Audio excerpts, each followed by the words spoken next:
अर्ज़ कयो अथमि साईं मुंहिंजो इहो आहे तोसां इक़रार सिंध मां मुंहिंजो इहो आहे तोसां इक़रार सिंध मां कख जेतिरो बि साहिबो न तो ते बार सिंध मां मुंहिंजो इहो आहे तोसां इक़रार सिंध मां कख जेतिरो बि साहिबो न तो ते बार सिंध मां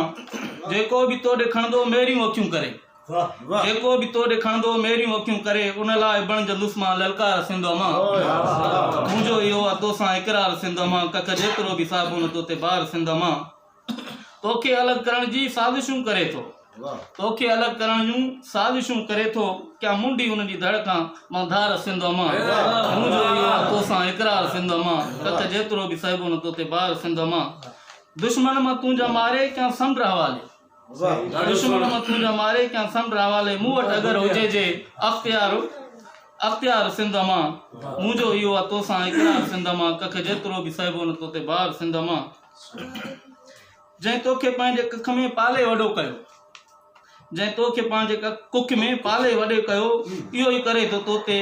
वार सिंध मां मुंहिंजो इहो आहे तोसां इक़रार सिंध मां कख जेतिरो बि जंहिं तोखे पंहिंजी कुख में पाले वॾो कयो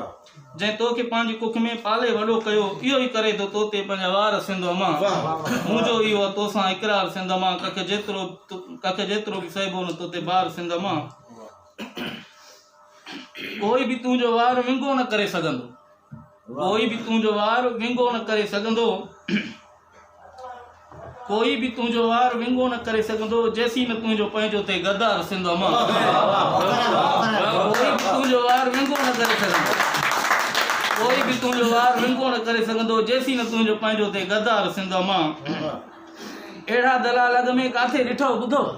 अहिड़ा दलाल अॻ में काथे ॾिठो ॿुधव जेके माउ जो बि कनि था वापार सिंध अहिड़ा दलाल अॻ में काथे ॾिठो ॿुधव जेके माउ जो बि कनि था वापार सिंध मां मुंहिंजो इहो आहे तोसां इक़रार सिंध मां कख जेतिरो बि साहिबो न ते बार सिंध मां ई जान मुंहिंजी हिका तोणे हुजनि घणियूं